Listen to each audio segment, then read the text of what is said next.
নাই, এত বড় মাছটা আনার কি দরকার ছিল? মাছ দেখে তো তোমার শ্বশুর ফিট খেয়ে গেছে।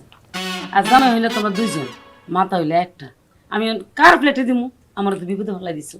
আচ্ছা মা, মাছ আনলো কবির, আব্বাই পিঠ খাইলো কে?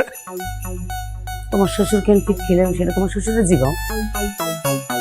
ভাইজান আমি একটা জিনিস ভাবতেছি, এই মাছ যদি আব্বার নিজের টাকা দা কিন্তু হইতো, তাহলে আব্বার যে কি অবস্থা হইতো আল্লাহ জানে। জামাই, তুমি কিন্তু বেশি কথা কইতাছো।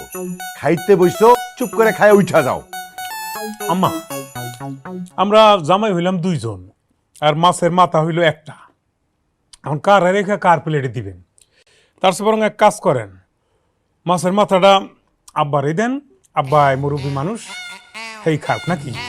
একদম ঠিক কথা কইছেন ভাইজান, আমাকেও বয়স আছে, আমরা তো খাইছি জীবনে অনেক, আরো মেলা দিন খাইতে পারবো, কিন্তু আব্বাজানের যে বয়স, কয়দিন বাঁচে, আব্বাজানের খাওয়া উচিত। কোন দিন না খায় না খায় মরে যায় বলা যায় না তো, বুঝেন না? এই জামাই, এটা তুমি কি কইলা? আমি কি বড় মাছের মাথা কোনোদিন খাই নাই? আব্বা আপনি এত পেছান খেন আর পেছ ধরেন খেয়ে ভুল বোঝেন খেয়ে। আপনার যে বয়স, এই বয়সে যদি মাথাটা খান তাহলে আপনার শরীরের জন্য ভালো, কারণ এই মাছের মধ্যে অনেক প্রোটিন আছে, আমিষ আছে। আপনি না আমার সবসময় ভুল বোঝেন। ও, এই কথা। আহ, একদম ঠিক কথা কইছো জামাই।